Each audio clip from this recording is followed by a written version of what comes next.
Lampione est un simple rocher inhabité où les conditions de vie sont hostiles pour l'homme. Ces fonds marins, en revanche, sont très fréquentés, notamment par le requin gris. Un prédateur mesurant en moyenne 2 mètres de long et pesant 120 kg, qui doit sans cesse nager pour pouvoir respirer.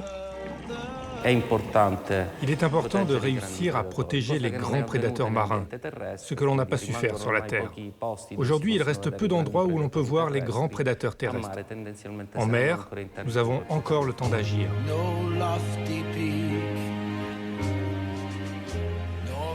Une année de recherche financée par le Fonds français pour l'environnement mondial et la Fondation Prince Albert II de Monaco a permis d'approcher ces requins et d'observer leur comportement dans leur environnement naturel. Je me suis mis à genoux sur le fond de la mer, à une profondeur d'environ 18-20 mètres. Je pouvais voir les requins de loin. Au bout de 10-15 minutes, ils se sont calmés et ils se sont habitués à ma présence. Alors j'ai pu m'approcher et commencer à les filmer de près. Chaque fois qu'un navire ou un bateau de pêche passait, les requins étaient dérangés par le bruit et ils s'enfuyaient. Ils revenaient au bout de 5 à 10 minutes et ils étaient de plus en plus intrigués par ma caméra. Ils recommençaient à tourner autour de moi et je les filmais encore, puis ils prenaient à nouveau la fuite. Malgré sa mauvaise réputation, le requin gris est surtout menacé par l'homme. Tué, puis vendu en tant qu'espadon, il est aussi très recherché pour ses nageoires, en particulier sur le marché chinois.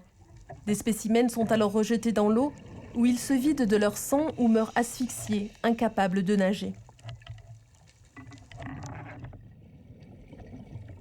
Heureusement pour l'animal, l'île de Lampione est devenue un sanctuaire où il peut aujourd'hui couler des jours heureux.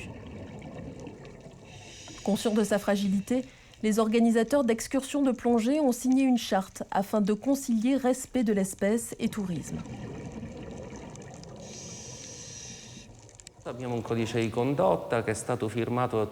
Nous avons un code de conduite qui a été signé par tous les clubs de plongée de l'île. Nous avons des contacts au ministère et à la région sicilienne pour appliquer cette approche participative à ce projet, mais aussi à d'autres contextes.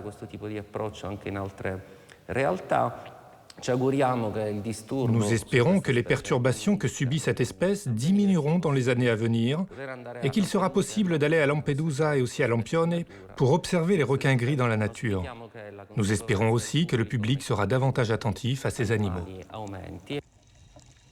En Méditerranée, on estime à 500 la population de requins. À cause de la surpêche, mais aussi de la pollution plastique, plus de la moitié d'entre eux sont aujourd'hui menacés d'extinction.